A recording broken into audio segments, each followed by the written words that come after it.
안녕하세요. 본격 밀떡 버라이어티 밀리터리 M 진행을 맡은 아나운서 신미정입니다. 밀리터리 덕후인 밀떡님들을 위한 밀리터리의 모든 것을 파헤치는 첫 시간. 옛것을 익혀 새로운 것을 알게 된다는 온고의 지신을 주제로 여러분과 만나보려 합니다. 망치와 모루란 말은 전쟁사를 논하는 이들에게 너무나 유명한 얘기죠. 아무리 강한 쇠도 모루에 대고 망치로 두들기면 꺾인다라는 진리를 전술로 승화한 개념인데요. 이 망치와 모루 전술은 기원전 4세기 마케도니아의 왕이었던 필리포스 2세가 확립한 전술로 유명합니다. 모루가 되는 부대, 주로 보병이 이 역할을 맡았는데요.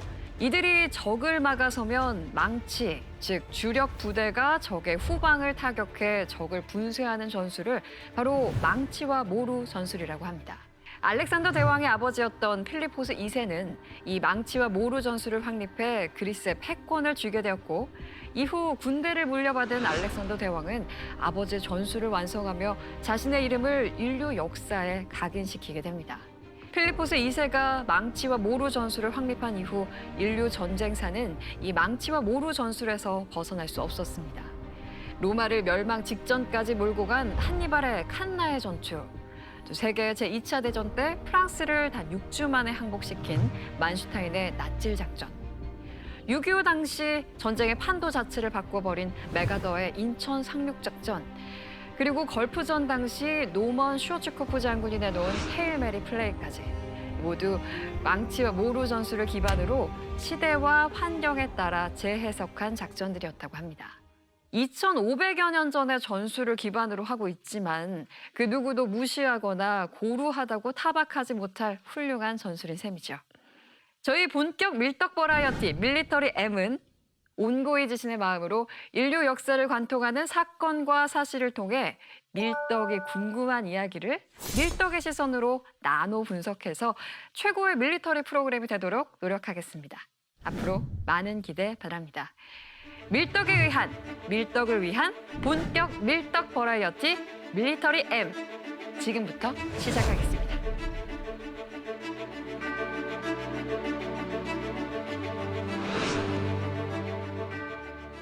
본격 밀떡 버라이어티 밀리터리 M 시작에 앞서 오늘 함께 진행을 맡아주신 두 분을 소개하도록 하겠습니다. 한 가지에 꽂히면 끝까지 판다. 국내 최고 총기 전문 리뷰어 환장님입니다. 안녕하세요. 예, 안녕하십니까. 환장입니다. 네, 다음으로 아는 게 너무 많은 디테일 지식인이죠. 밀리터리 전쟁사 서적만 20권. 국내 최고 전방위 밀리터리 덕후 팬더님 소개합니다. 안녕하세요. 안녕하십니까. 팬더입니다. 10건이에요, 10건. 아, 10권이요? 10건으로 해줘요. 알겠습니다. 이 밀리터리 M에 임하는 두 분의 다짐. 일단은 뭐 저는 열심히 끝까지 파 들어가서 우리 밀떡님들의 궁금증을 최대한 풀어주겠다. 그런 각오로 임하겠습니다. 알겠습니다. 팬더님은요? 모두 함께, 모두 즐겁게 할 수 있는 방송이 됐으면 좋겠습니다. 그렇게 노력하겠습니다. 알겠습니다. 이제 본격적으로 시작을 해볼 텐데 두 분은 해병대 하면 생각나는 구호 어떤 게 있을까요? 일단은 뭐 귀신 잡는 해병대? 저는 한 번 해병은 영원한 해병이다. 오, 맞습니다. 어떤 의미인지 딱 정확히 의미가 파악이 되는데 근데 이런 구호도 있더라고요. 모든 해병은 소총수다. 예. 근데 이거는 무슨 의미인가요? 뭐 모든 해병은 소총을 잘 쏴야 한다. 뭐 이렇게 보시면 적당할 것 같은데요. 오, 그런가요? 이 해병대원들은 이 병과에 관계없이 누구나 이 소총 사격의 달인이 될 수 있도록 훈련을 열심히 받고 있습니다. 근데 저희가 오늘 1회기도 하고 제작진분들이 야심차게 이 미 해병대 소총 사격의 달인들이 그냥 사용 중이라는 M27IAR을 공수했다고 합니다. 직접 보면서 토크 이어가 보도록 하죠. 진짜 총인가요? 이건 모형. 에어소프트 모형. 건이죠. 그러니까 진짜 총은 스튜디오에 들어올 수가 없습니다. 그렇죠. 신미정 아나운서가 네. 밀리터리 M에 합류하기로 한 이유로 고강도 밀리터리 덕력을 높였던 훈련을 해서 왔다고 들어왔습니다. 사실 아닙니다. 사실 아닙니까? 사실 아닙니다. 그렇게 들었는데? 이게 어렵다. 어렵다. 이제부터 배우겠다. 배우겠다. 이런 마음까지만 준비를 해왔습니다. 그러면은 네. 지금 어느 정도까지 우리 아나운서님께서 덕력을 쌓으셨는지 확인을 좀 해볼까요? 초면에 저를 지금 평가하시는 겁니까? 자, 우선 첫 번째 문제. 앞에 놓인 이 세 가지 총기 중에서 오늘의 주인공 M27IAR이 어떤 것인지 한번 골라보시죠. 이게 상식적이라고요? 네, 상식적입니다. 상식적. 예, 상식이에요. 하셨다면서요? 여기 사실 이 대본에는 와 설마 그걸 모를까라고 적혀 있는데 그걸 모릅니다.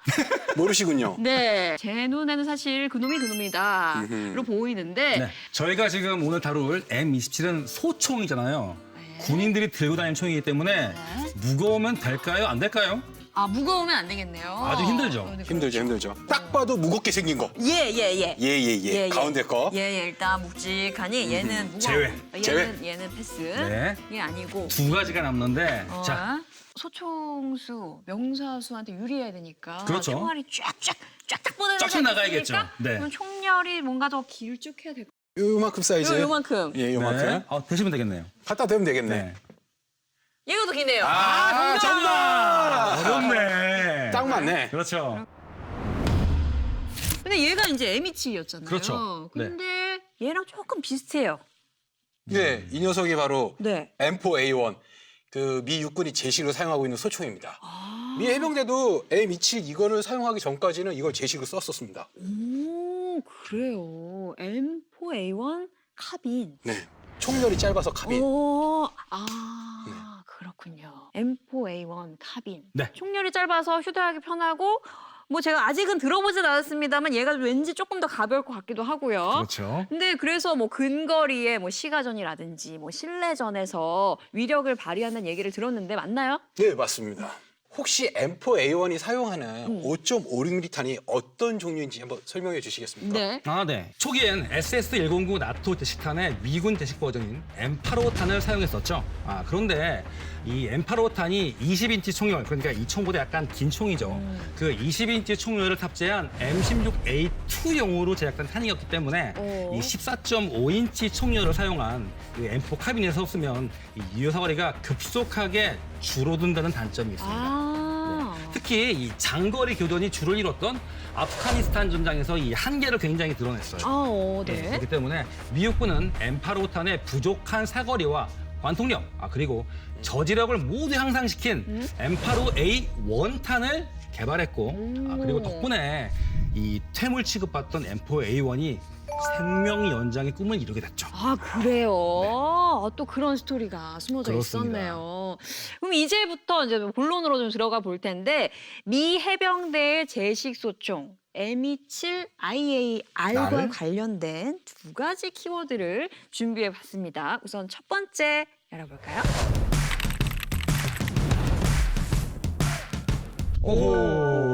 이게 무슨 말인가요? 굉장히 예상 밖의 문구인데 술에 술 탄 듯, 물에 물 탄 듯.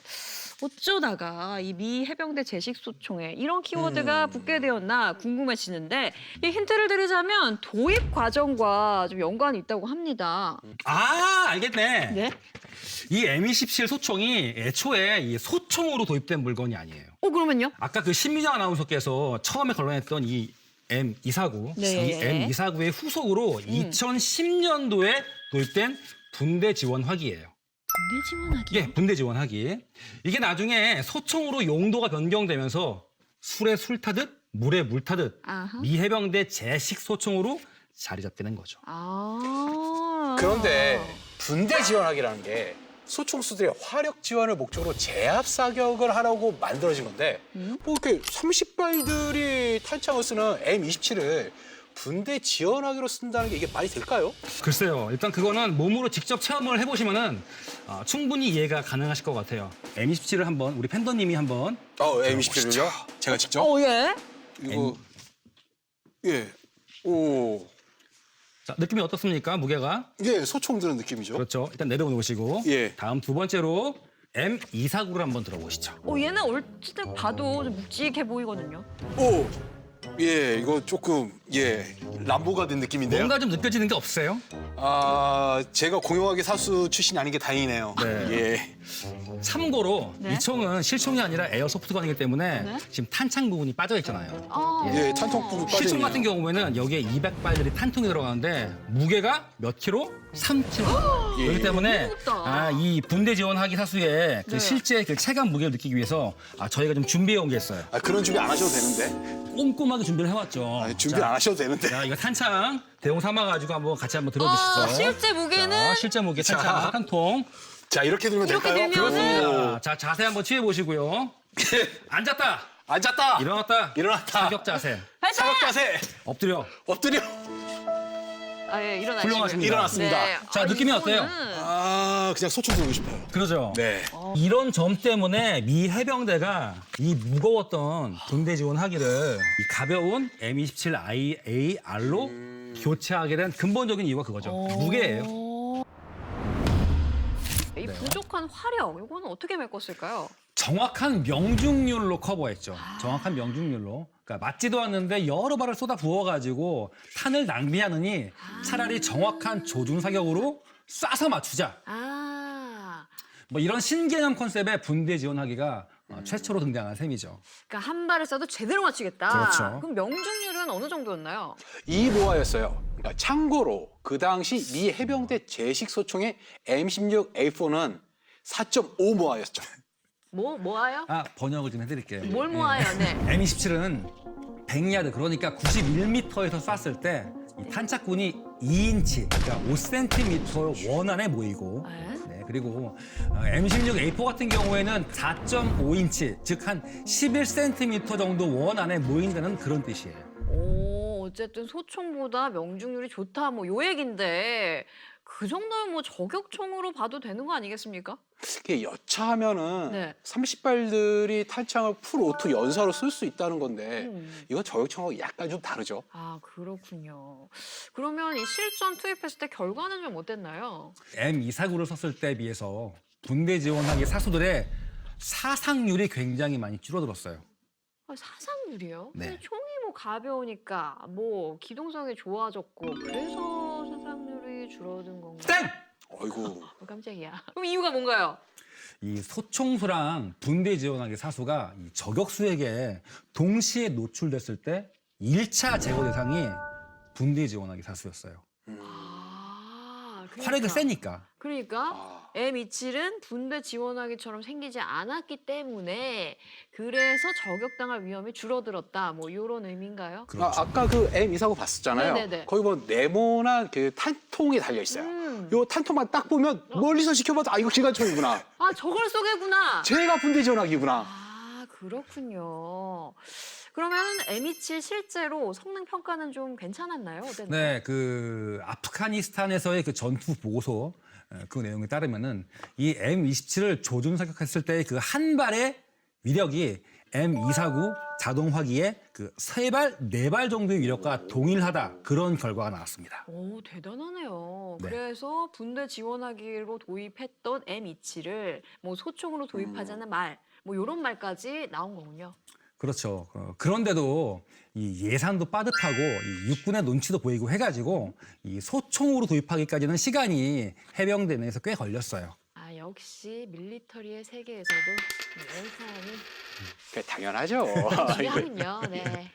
뭐 결국 2017년이 돼서야 로버트 넬리 미 해병대 사령관이 모든 소총수들에게 F-27을 지급하고 싶다는 속내를 밝히고 아주 살짝, 소심하게 한 11,000자루를 주문했죠. 어쨌거나 결론적으로 2017년 12월에 미 해병대가 공식적으로 이 M27을 제식 소총으로 승격을 시키고 2020년 말까지 미 해병대 전투부대 소총수 전원에게 지급하기로 결정을 했는데 그런데 또 예상치 못한 어떤 반대에 부딪혔다고 제가 들었습니다. 바로 이 시점에서 두 번째 키워드 나갑니다.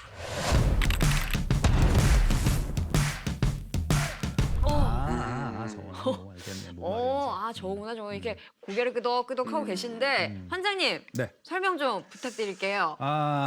미 육군 입장에선 이 M27을 대량으로 도입하겠다는 그 해병대가 굉장히 좀 못마땅했을 거예요.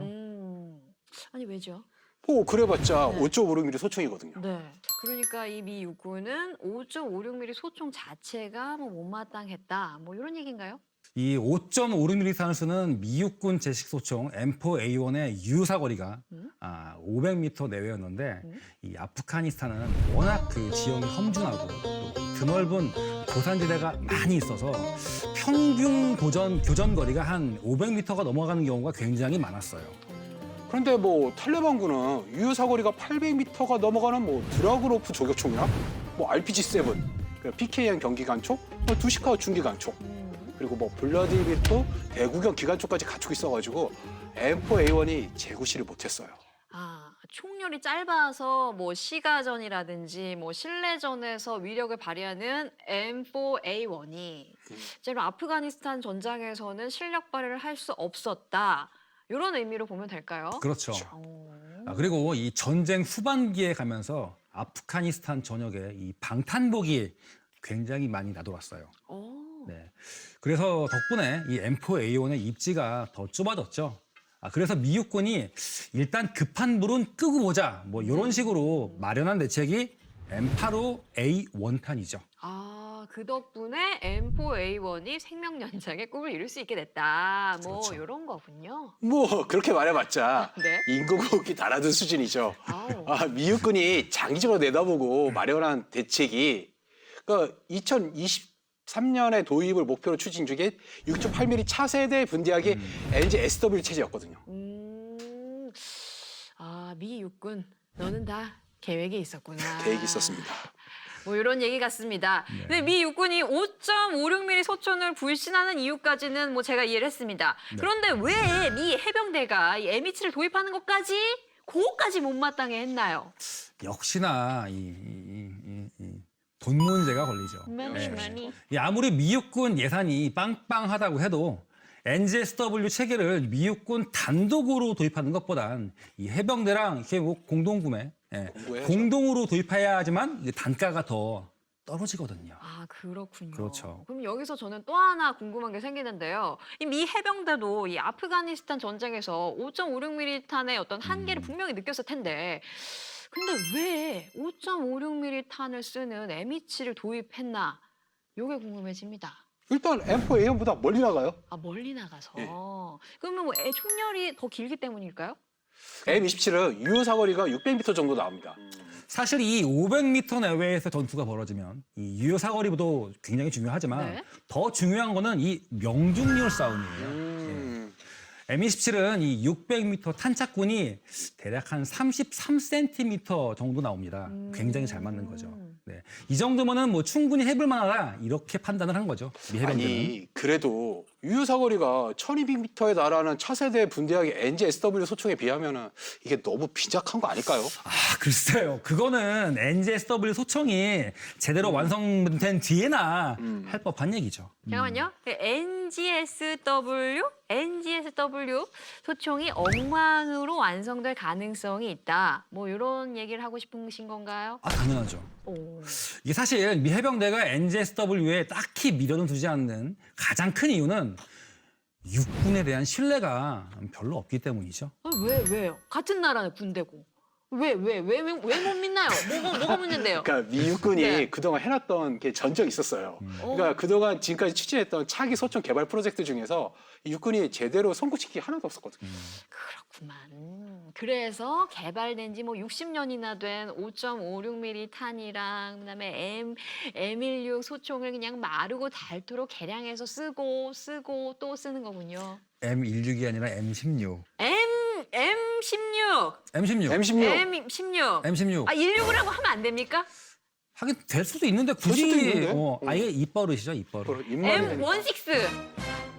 네, 그건 뭐지? 알겠습니다. 어디서 날라왔지? 네, 아무튼 계속 설명해 주시죠.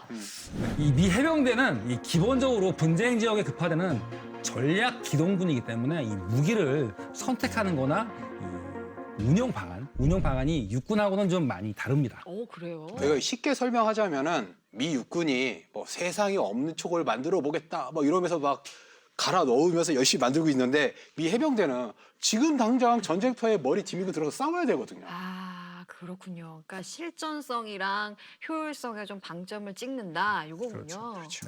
미 해병대 입장에서는 당장 효과적으로 사용할 수 있는 무기가 최우선이에요. 이 사실 M27의 경우에는 이 극단적으로 보자면 5.56mm 쓰는 그 M16 소총의 개량형에 불과해요. 하지만 이걸 분대원 모두에게 지급했을 때 그 화력 증대 효과를 딱 계산을 해보면은 왜 미 해병대가 M27을 분대원 모두에게 지급을 했는지 명확하게 알 수가 있어요. 저는 명확하게 아직 잘 모르겠습니다. 구체적인 설명이 필요할 것 같은데요. 네. 이 총이라는 건 발사할 때마다 이 뜨거운 열기가 생성되기 때문에 오. 아무리 기관총이라고 하더라도 이 지속적으로 발사할 수 있는 한계가 있어요. 오, 한계라. 네. 그 이상 발사하면 총에 과열되고 그래서 문제가 좀 생기나요? 맞습니다. 그러니까 총열이 엿가락처럼 휘기도 하고요. 아. 약실이 과열되면 탄약이 총 내부에 터져요. 아, 터진다. 그걸 이제 쿠고프? 맞나요? 그렇게 얘기하나요? 많이 배우셨는데요. 정확하네요. 네. 아, 요거 하나로 제가 좀 네, 꽤 알겠습니다. 올라가네요. 네. 예를 들어서 이 M249의 경우에는 이 지속 발사 속도가 분당 50발이에요. 아, 50발. 분당 50발. 네. 그 정도면 생각보다 좀 적은 것 같기도 한데요. 물론 그 이상 발사할 수도 있지만 그럴 경우에는 총열이 휘어요. 아, 이 총열이 휘기 때문에 명중률이 어떻게 되겠어요? 떨어지죠. 그렇죠. 그리고 M16A4나 M4A1 같은 소총들은 이 지속 발사 속도가 분당 12발 수준이기 때문에 M27은 이 지속 발사 속도가 36발이에요. 훨씬 많다고 볼 수가 있죠. 그러니까 M27이 단순히 뭐 명중률만 좋은 총은 아니다. 뭐 요 얘기군요. 그렇죠. 그러면은 이 M27을 군대원 모두에게 지급을 좀 했을 때 어떤 효과가 생기는지 좀 설명해 주시면 좋을 것 같은데요. 원래 그 기존의 미 해병대는 13인 분대 체제였어요. 근데 M249 분대 지원하기 사수가 3명, 이쪽 팀이 3명이었었고 네. 그리고 M4A1 소총수가 10명. 이걸 지속 발사 속도 기준으로 합산해 보면 1분 동안 13명이 270발을 투사할 수 있다. 뭐 이렇게 계산이 나와요. 오. 그런데 새롭게 개편된 12인 분대 체제에서는 M27만 12자루예요. 그거 1분 동안 뿌려보면은 432발을 투사할 수 있다는 계산이 나와요. 이게 단순 수치상으로만 따져봐도 네. 60%나 증가한 수치인데 이 더 무시무시한 건 1분간 투사되는 432발 모두 네. 이모학급의 명중률로 나라가 꽂힌다는 거죠. 아, 그러니까 총 하나 바꿨다고 이렇게까지 달라질 수가 있겠구나 싶네요. 그렇죠. 근데 혹시 이 미 육군이 NGSW 개발에 성공을 한다면은 그 미 해병대는 도대체 과연 어떤 입장을 보일까 좀 궁금해지는데요. 이 사실 미 해병대가 미 육군을 좀 못 믿는다 뿐이지 네. 이 NGSW 체계가 제대로 완성되기만 한다면 이 유효 사거리 1200m에 그리고 스마트 조준 모듈로 이 에임핵까지 가능한 총을 굳이 마다할 이유가 없죠. 그러니까 실제로 미 해병대는 NGSW 개발과 관련해서 미 육군 미래사령부랑 지속적으로 조율 중이라는 입장을 밝히고 있어요. 그러니까 특수작전사령부와 함께 NGSW 테스트에서도 계속 지속적으로 참가하고 있고요. 그 얘기를 들어보니까 좀 의외인 것도 많습니다. 저는 사실 해병대 하면은 뭐 귀심 잡는 해병대, 한변 해병은 영원한. 사실 저희 아버지인 신동건 아버지께서도 해병대 출신이어가지고, 근데 저희 그러세요? 집에는 딸밖에 없어가지고 이 군대 얘기를 평소에 늘어놓을 데가 없어요. 아버지 사랑합니다. 아니 어쨌거나 이런 구호들이 먼저 떠올라가지고 굉장히 뭐 딱딱한 조직일 거다. 저는 막연하게 그렇게 생각을 했는데 이 얘기를 듣고 보니까 굉장히 유연하게 대처를 하고 있네요. 아무리 군대라고 해도 이 비즈니스는 비즈니스죠. 듣고 보니 military world 점점 흥미진진해집니다. It's so interesting. 알수록 파고들게 네. 하는 어떤 매력이 있죠. 매력 마치 저 같네요. 네. 네? 그런가? 뭐 지금까지 무기와 전쟁사 모든 해병은 소총수다 라는 주제로 얘기를 해봤는데요. 이어서 본격 빵 총에 대해서 이야기를 나눠보도록 하겠습니다. 심층 분석 토크 이어가 볼게요.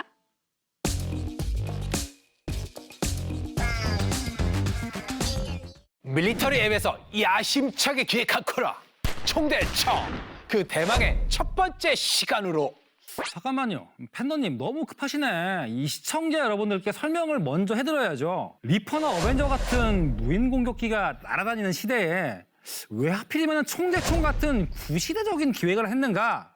뭐 이런 거 말이죠. 한장님이 보시기에 현대전에서 총이 가지는 무기로서의 역할이 미미하다 뭐 그런 건가요? 아무래도 이 총으로 싸우는 보병의 전략적인 가치가 과거에 비해 좀 많이 줄어들었다고 볼 수 있죠. 로버트 A. 하일라인의 고전 SF 소설 스타쉽 트루퍼스 아시죠? 그게 뭐 이렇게 강화복으로 무장한 기동거병들이 곤충형 외계인들하고 우주전쟁 벌이는 뭐 그런 내용 아닌가요?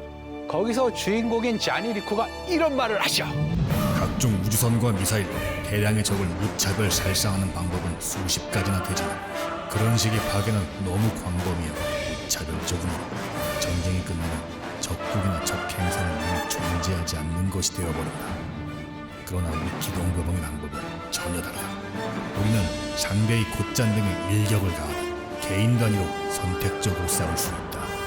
특정 지역의 강화에 왼손잡이 붉은 머리를 모조리 죽이거나 생투하라는 명령을 받은 적은 없지만 만약 그런 명령을 내리지만 우리는 해낼 수 있다.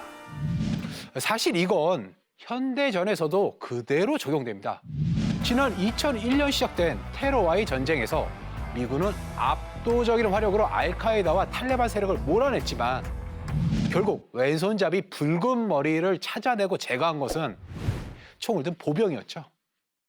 밀리터리 앱에서 야심차게 기획한 코너 총대총, 그 대망의 첫 번째 시간 현존하는 군용소총의 최강자를 가려라.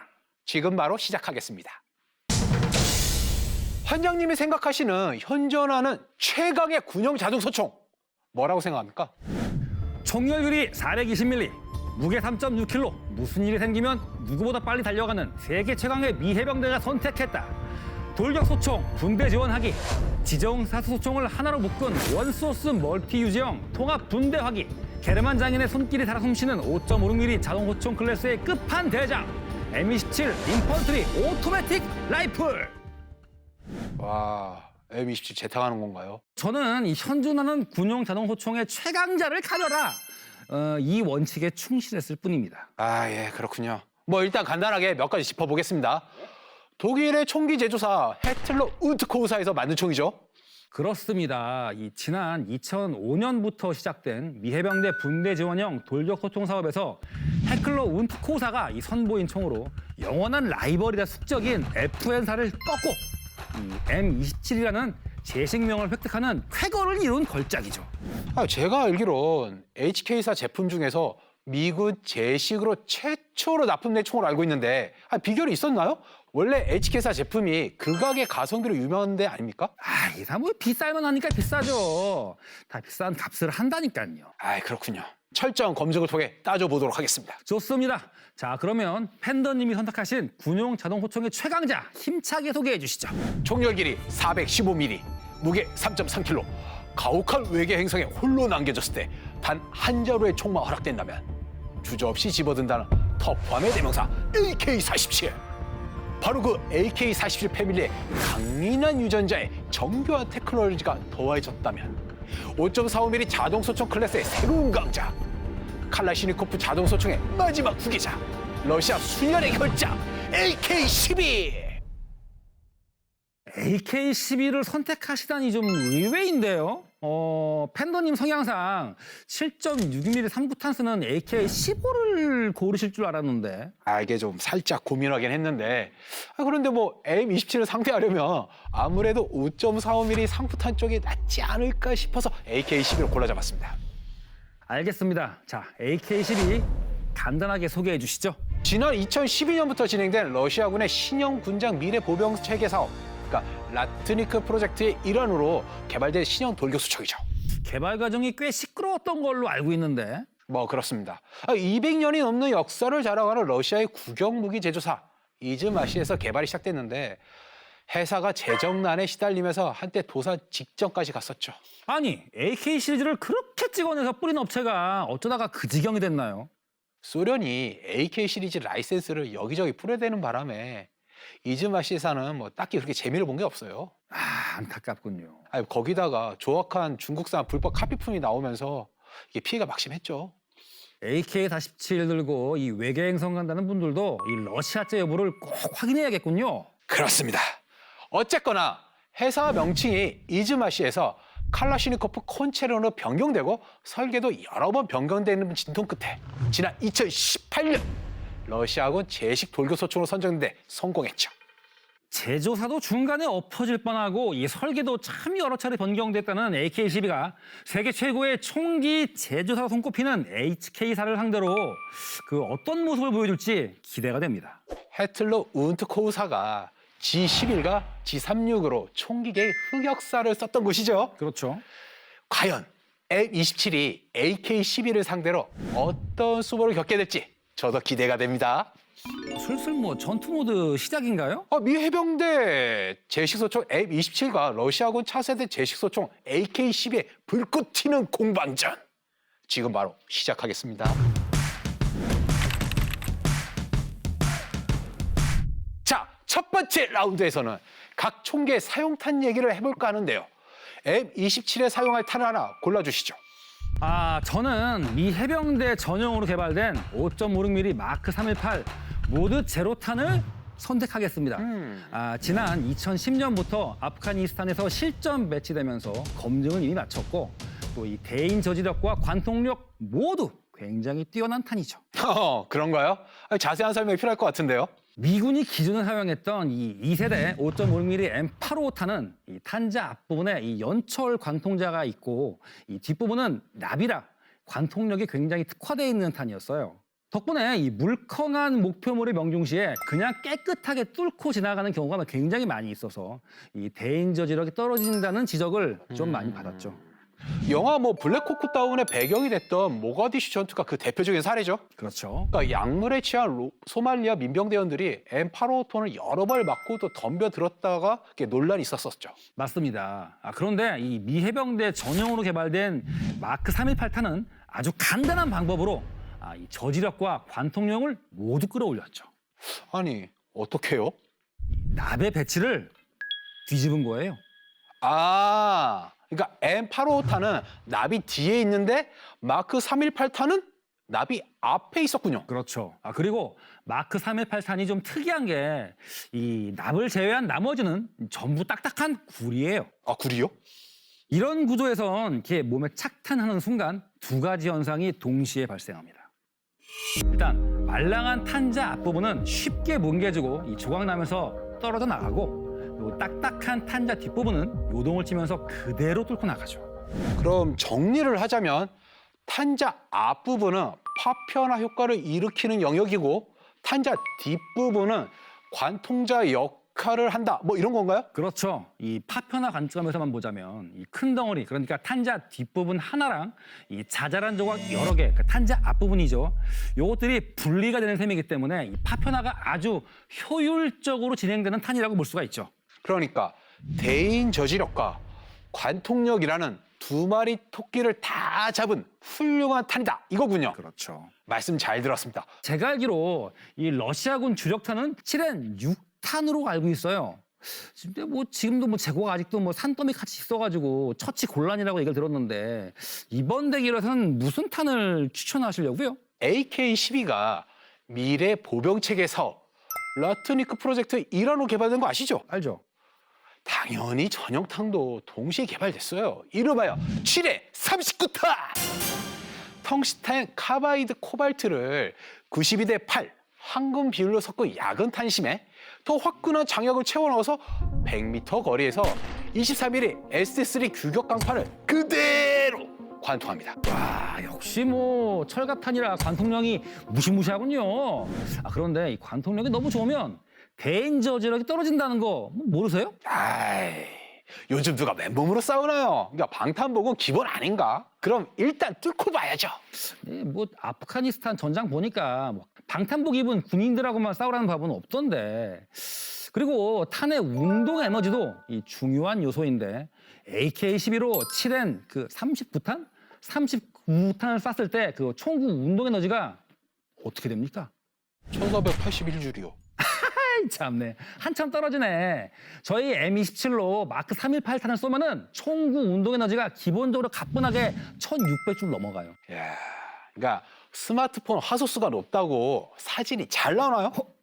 이게 중요한 건 이미지 센서 크기 아닙니까? 그러니까 스마트폰 카메라가 아무리 날고 기어도 디지털 카메라를 못 따라가는 게 다 그런 이유 아니겠어요? 호라 이게 뭐 슬슬 뭐 이미지 센서 대결로 넘어가 보자 뭐 이겁니까? 아니 뭐 각자 탄을 골라놨으니 이번에 덤으로 총으로 넘어가야죠. 좋습니다. 다음 라운드로 넘어가시죠.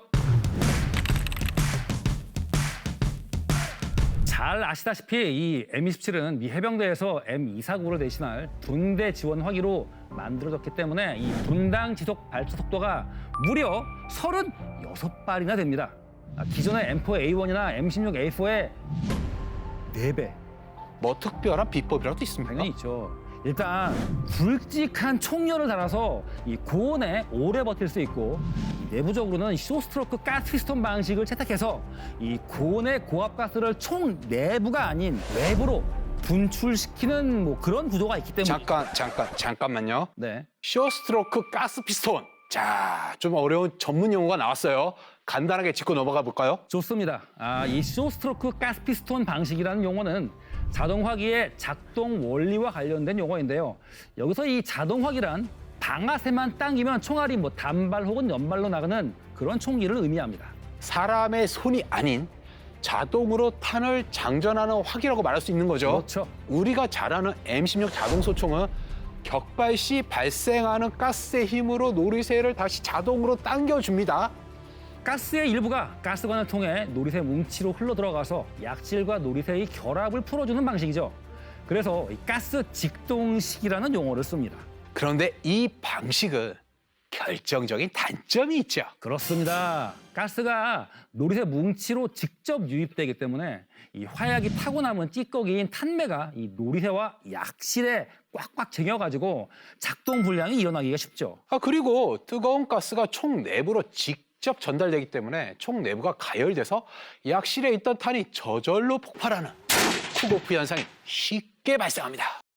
그래서 M16의 후속 모델이자 가스 직동식인 M4A1이나 M16A4는 이 지속 발사 속도가 분당 12발에 불과한 거죠. 물론 이 풀 오토 연사로 1분 동안 뭐 수백 발을 쏠 수도 있지만 뭐 그렇게 할 경우에는 명중률이 엉망이 되고 총이 고장나는 건 당연히 각오해야겠죠. 자, 그럼 이번에 가스 피스톤 방식으로 넘어가 볼까요? 좋습니다. M27은 쇼스트로크 가스 피스톤 방식을 채택하고 있는데 이 간단히 말해서 가스가 이 놀이새를 직접 작동시키는 대신에 이 가스 피스톤을 통해서 놀이새를 작동시키는 뭐 그런 방식입니다. 잠깐만. 너무 빨라서 이해가 안 되는데요? 좀 느린 그림으로 설명을 해드리자면 이런 식이죠. 격발 시에 생기는 가스가 가스 피스톤을 통해서 이 놀이새를 뒤로 밀어주면서 작동을 시킵니다. 놀이새가 움직이는 거리에 비해 이 가스 피스톤이 움직이는 거리가 좀 짧기 때문에 숏 스트로크 가스 피스톤 방식이라고 하죠. 가스 피스톤이 놀이새를 짧게 끊어친다고 보면 되겠군요. 그렇죠. 아무튼 이 방식을 쓰면 이 뜨거운 고압 가스가 이 총 내부로 흘러 들어가지 않고 이 총 외부로 분출되기 때문에 오염이나 과열이 덜 된다는 뭐 그런 장점이 있습니다.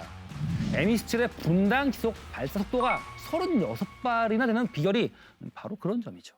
자, 이제 AK-12 차례인가요? 상세한 설명 부탁합니다. 네. AK 시리즈는 가스 피스톤이 별도 부품이 아니고 놀이새랑 한 덩어리입니다. 당연히 가스 피스톤이 움직이는 거리가 길죠. 그래서 롱 스트로크 가스 피스톤 방식이라고 합니다. 그쪽은 이 놀이새랑 가스 피스톤이 한 몸이군요. 되게 무겁겠네. M27의 쇼스트로크 방식은 놀이새가 가스 피스톤이랑 이 분리가 돼 있기 때문에 이 무게가 굉장히 가볍죠. 왕복 운동하는 가동부의 질량이 가벼우니까 당연히 AK 시리즈에 비해서 이 반동이 약할 수밖에 없죠. 뭐 그렇기는 합니다만 쇼스트로크 방식은 놀이새랑 가스 피스톤이 분리식이라 작동 신뢰성이 떨어진다는 말씀은 쏙 빼놓으셨는데? 네? 그게 무슨 말씀이시죠? 쇼스트로크 방식은 가스 피스톤이 놀이새를 끝까지 밀어주는 게 아니라 중간에 딱 멈추잖아요. 그렇죠. 그래서 탄매나 열팽창 때문에 놀이새랑 총몸이 좀 빡빡한 상태에서는 작동 분량이 잘 나지 않나요? 에이, 그런 쪽을 미 해병대가 뭐 제식으로 채택을 했겠어요. 해클러 운트코사가 만들면 다릅니다. 다 대비를 해놨어요. 오, 그런가요? 제가 알기론 M27의 원형에 해당하는 HK416 계열이 작동 신뢰성을 높이려고 무리썰을 넣었다고 들었는데 솔직하게 말씀하시죠. 그거 어떻게 알았대? 놀이새가 후퇴하는 타이밍이 좀 반박자 빨라요. 그래서 작동성은 시원시원한데 M4A1이나 M16A4에 비해서 부품의 마모 속도가 빠른 거죠. 최고의 성능을 위해서라면 뭐 그 정도 희생쯤은 감수해야죠. 예, 그렇군요. 참고로 AK 시리즈는 놀이새랑 가스 피스톤이 일체형이라 가스압을 최대한 효율적으로 사용할 수 있습니다. 그런 스팀팩 없이도 작동 신뢰성이 최고 수준이라 이거죠. 에이, 그건 뭐 일반적인 주장일 뿐이고요. 뭐 구체적인 증거 있나요? 일단 영상을 하나 보시죠.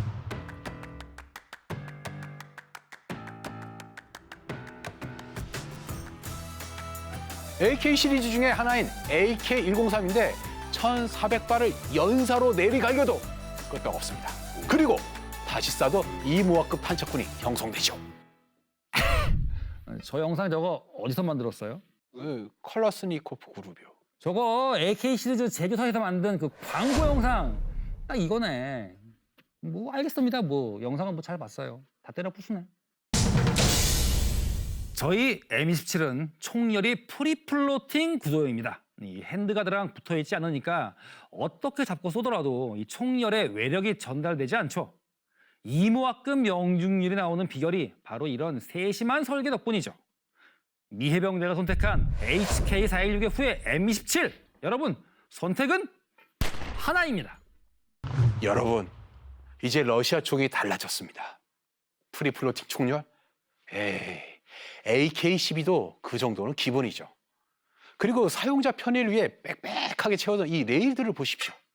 과거엔 AK 시리즈의 그 무지막지한 내구성에만 관심이 모아졌지만 이젠 정교한 기술력에도 주목해 주시기 바랍니다.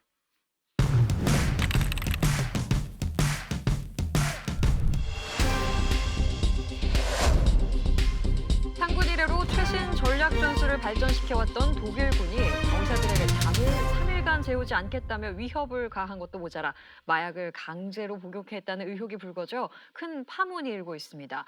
해당 사건을 취재한 팬더 기자가 스튜디오에 나왔는데요. 팬더 기자, 이거 어떻게 된 사건인가요? 독일군 지휘부 중 가장 상식적인 인물로 널리 알려졌던 구데리안 장군의 발언이 큰 파문을 일으키고 있습니다. 필요한 경우 본인은 귀관들에게 3일 정도 잠을 허락하지 않을 것이다. 3일 동안 잘 잤는다. 3일 동안 잘 잤는다. 3일 동안 잘 잤는다. 3일 동안 잘 잤는다. 3일 동안 잘 잤는다. 3일 동안 잘 잤는다. 3일 동안. 네, 3일 동안 취침을 허락하지 않았다. 이 말이 사실이었군요. 지휘관이 이런 얘기를 한다는 거는 사실 심각한 일 아닐까요? 이번 사건은 그동안 임무형 지휘 전술, 후티어 전술, 전격정 등등 최신 전략 전술 트렌드를 선도해왔던 독일군이 전략 전술의 개발에만 몰두했지 병사들의 인권과 건강권에 대해서 소홀히, 아니 아예 무시하고 병사들을 소모품 취급했다는 걸 단적으로 보여준 사건입니다. 네, 이 사건의 최초 제보자와 단독 인터뷰를 진행하셨다고요? 예, 이 사건의 최초 제보자인 독일군 제1기갑사단 A 상병과의 단독 인터뷰를 함께 보시죠. 제가 원래 이 아침잠이 좀 많았거든요. 상병 꺾이기 전까지만 해도 제가 솔직히 이것 때문에 맨날 좀 집합당하고 그랬죠. 제가 자네는 좀 원래 좀 예민했거든요. 뭐 그래서 이제 좀 다리 좀 뻗을까 싶었는데 갑자기 군단장이라는 양반이 집합을 거는 겁니다.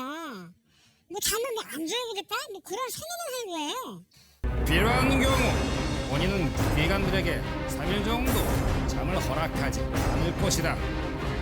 환장하는 줄 알았죠. 진짜 돌아버린 줄 알았어 진짜.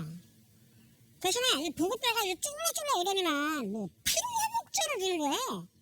그게 뭐였더라? 파르비틴이요. 파르비틴이요.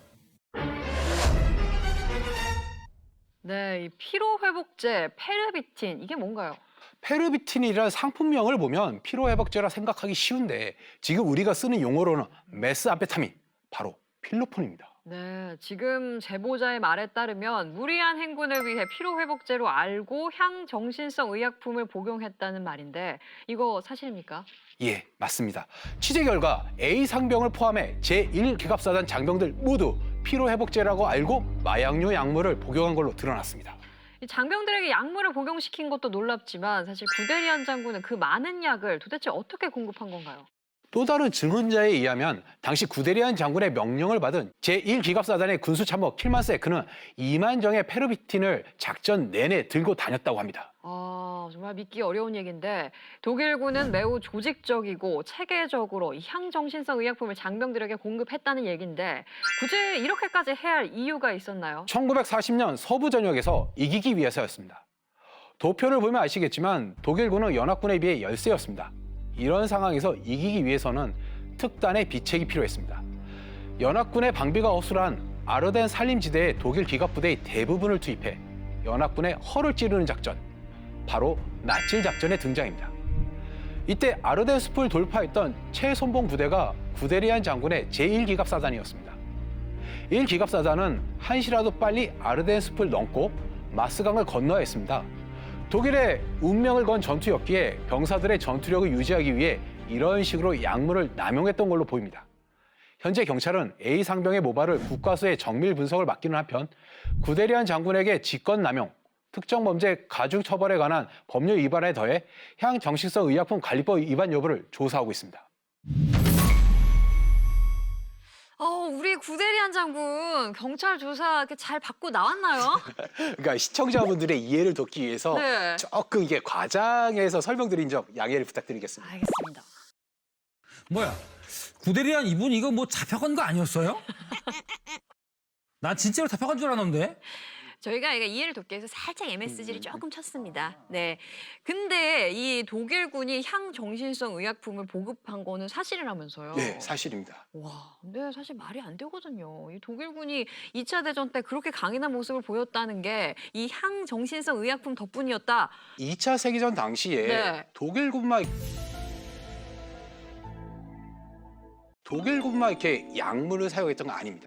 그래요? 예, 같은 추축국이었던 일본도 사용했습니다. 메스암페타민의 필로폰이라는 상품명으로 생산했던 게 일본이었거든요. 이 필로폰이라는 이름이 거기서 나온 거였군요. 그러니까 향정신성 의약품에 관해서는 연합군도 할 말이 없었던 게 2차 세계대전 당시 연합군 폭격기 조종사들은 그 장거리 비행을 위해 가지고 약물을 투여받았습니다. 네? 이때 사용했던 약물이 암페타민 계열의 상품명이었던 벤제드린이었습니다. 그러니까 적과 아군 할 거 없이 다 약물을 뭐 복용했다 이런 얘기네요. 약물에까지 의존해야 할 정도로 이렇게 절박한 전쟁이었다라는 사실을 새삼 알게 됩니다. 전쟁의 역사를 더듬어 보면 전쟁 중 향정신성 의약품 사용을 찾는 거는 그렇게 어렵지 않습니다. 그래요? 영어로 암살을 뜻하는 어세신의 어원을 거슬러 올라가면은 페르시아어로 하사신이 나옵니다. 하사시. 예, 그 뜻을 풀어보면은 네? 해시시를 하는 사람, 뭐 이렇게 정도로 이렇게 번역할 수 있습니다. 잠깐만. 그러니까 이 마약에 취한 상태에서 암살을 했다. 뭐 이렇게 해석하면 될까요? 오, 예, 정확히 맞췄습니다. 그러니까 11세기에서 14세기까지 활동했던 이슬람 시아파 계열의 소수 분파들이 자신들의 목적을 위해 암살을 시작했는데요. 마약에 취해서 살인을 저질렀습니다. 이뿐만이 아니죠. 고대 잉카의 전사들은 장거리 행군을 할 때 코카인을 씹으면서 졸음과 피로를 건너뛰었고요. 그 베트남 전쟁 당시에 미군들이 약물을 오남용했던 거는 워낙 유명한 이야기라 많이 알고 계시죠. 전쟁사에서 술과 약물이 없는 전쟁을 찾는 게 더 어려울 겁니다. 근데 이거는 마약성 약물의 중독성이나 뭐 위험성을 모르던 시절의 이야기가 아닐까 싶은데 사실 지금은 그 위험성이 얼마나 심각한지 알기 때문에 이런 약물들이 뭐 실제로 전쟁 중에서 다시 등장하지는 않을 것 같긴 한데요. 이게 그랬으면 참 좋겠는데요. 최근까지도 전쟁터에서 이 향정신성 의약품이나 마약이 이렇게 등장했었습니다. 그래요? 예, 5년 전에 터키 내무부는 이슬람 무장단체 IS의 전투병들이 애용했던 것으로 알려진 암페타민 성분의 캡타곤 2톤 분량, 네? 그러니까 1,090만 정 이상의 약품을 시리아 국경 부근에서 발견해가지고 압수한 적이 있었어요. 종교적 광신의 마약까지 좀 마음이 좀 씁쓸하네요. 저는 그 스타크래프트에서 이 마린이 스팀팩 맞고 그 막 돌격하는 게 그냥 게임상의 얘기인 줄만 알았더니 이게 뭐 현실에 실제로 존재했다 뭐 이렇게 볼 수도 있겠네요. 이게 전쟁이란 게 개인의 운명은 물론이고 국가의 운명을 뒤바꿀 정도로 파괴력을 갖고 있는 행위이기 때문에 평화 시의 뭐 상식이나 아니면 이런 윤리를 가지고 재단하기 좀 어려운 것 같습니다. 사실 뭐 가볍게 이렇게 시작을 하긴 했습니다만 전쟁에 뭐 참혹한 민낯을 마주한 것 같아서 좀 마음이 무겁기도 하네요. 메가더 장군이 그랬죠. 그러니까 군인은 그 누구도 평화를 기원한다. 전쟁으로 인해 가장 깊은 상처를 입고 고통을 겪어야 하는 사람이 다름 아닌 군인이기 때문이다라고 말했었죠. 예, 아무래도 경험에서 우러나온 말이라는 게 느껴져서 그런지 마음에 좀 와닿는 그런 기분인데요. 어떤 이유에서든지 전쟁은 없어져야 합니다. Mankind must put an end to war, or war will put an end to mankind.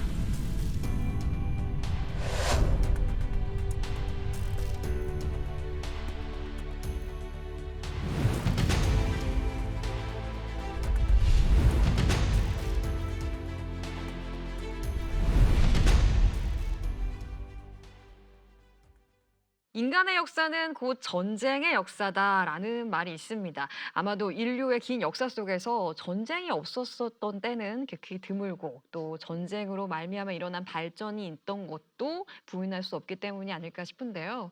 전쟁을 필요로 하는 쪽이 있는 한 전쟁을 막기는 어렵기 때문에 평화를 원한다면 전쟁에 대비하라와 같은 이야기가 격언으로 해자되는 거겠죠. 네, 맞습니다. 하지만 참혹했던 첫 세계대전을 치르고도 이어진 제2차 세계대전을 또 많은 희생을 치르고 나서야 비로소 마칠 수 있었던 인류는 또 전후 재편된 세계 정세 속에서 현재까지도 계속 또 다른 위기를 끊임없이 양산해내고 있지 않습니까? 왜 그런 걸까요? 제2차 대전 직후에 이 곧바로 터진 6.25가 그나마 3차 대전으로까지 확전되진 않았지만 전 세계는 이미 냉전 속에서 핵무기를 쌓아놓고 서로 이렇게 으르렁대는 형국에 놓였습니다. 네. 자신의 연구가 원자폭탄의 개발에 쓰이기도 했던 이 아인슈타인은 이 자괴감에 이런 말을 하기도 했죠. 네. 제3차 대전에 무슨 무기가 쓸지는 몰라도 만일 제4차 대전이 터지면은 돌과 방망이로 싸우게 될 것이다. 원자폭탄의 아버지라 불리는 오펜하이머는 좀 더 직설적으로 표현했습니다. 네. 그러니까 트루먼 대통령이 집무실에서 내 손에 피가 묻어 있는 것 같습니다. 이렇게 말하면 괴로워 했었죠.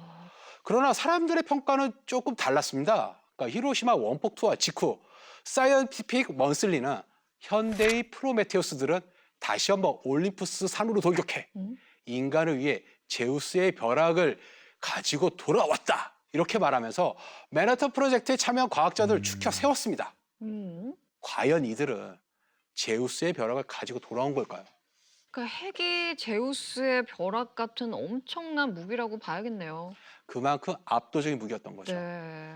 이 케네디는 핵전쟁 발발 직전까지 달았던 1962년에 쿠바 미사일 위기 직후에 이 자기 손에 들려있는 제우스의 벼락이 이 얼마나 무서운 건지를 깨닫게 됩니다. 네. 오늘날 미국 대통령 옆을 지키고 있는 핵가방, 소위 말하는 뉴클리어 풋볼의 체계가 완성된 것이 바로 이 케네디 대통령 시절이었죠. 이 늘 동행하는 핵가방을 통해서 뭐 언제든지 자신의 결정으로 핵전쟁이 일어날 수도 있다. 이 중압감은 진짜 엄청났을 것 같거든요. 당연히 그렇겠죠. 네. 케네디도 그렇기 때문에 전쟁이 인류를 끝내기 전에 인류가 전쟁을 끝내야만 한다고 이런 말을 한 게 아닐까 싶습니다. 핵전쟁은 미래 인류가 절대로 겪어서는 안 된다는 절박감에서 나온 말이라고 생각됩니다. 그렇죠. 사실 지금도 뭐 각 나라마다 무기도 개발하고 뭐 성능을 향상시키는 실험들을 많이 하고 있잖아요. 그렇죠. 네, 내가 적보다 약하면 결국은 망하는 거니까. 뭐 이해는 됩니다만 왜 서로 이런 무서운 무기들을 만들 수밖에 없었는가? 아쉽고 의문도 듭니다. 서로 믿지를 못하는 거죠. 그런 의미에서 저는 밀리터리 M의 시작은 케네디 대통령의 그 고민과 그 궤를 같이 한다고 생각을 합니다. 그런가요? 네, 이 단순히 무기와 전쟁을 저희들이 좋아하는 게 아니라 전쟁이 실제로 두렵고 무섭기 때문에 그 공포를 극복하기 위한 시작으로 누구보다 잘 알아야 된다고 생각을 합니다. 모든 밀떡은 전쟁 없는 평화를 추구합니다. 나마스테. 뭐 이런 말인가요? 당연한 말씀이죠. 네. 이 전쟁은 절대 일어나서는 안 된다는 것임을 우리 모든 밀떡들은 정말 잘 알고 있습니다. 앞으로 저희 밀리터리 M이 성지가 되도록 노력하겠습니다. 모든 시청자가 밀떡이 되는 그날까지 1000만 밀떡 양성 프로젝트 밀리터리 M의 도전은 계속됩니다. 다음 주에 다시 만나요. 다시 만나요. 다시 만나요. M. M? 요것도 M. 요것도 M인데. 자, 오늘은 어떤 이야기로 밀떡 여러분들의 호기심을 해결해 드릴지 궁금한데요. 근데 올림픽 시즌 때마다 이 종목 얘기를 안 할 수가 없습니다. 성리학을 기반으로 만들어진 나라였다. 이걸 기억해 두셔야 됩니다. 왕이 직접 나서서 일승을 지시할 정도까지 가게 됩니다. 독서 전쟁 최강의 볼트 액션 소총을 가려라. 총이 하도 흔해 빠져가지고 땅만 파면 나오니까 그렇게 부르는 거죠.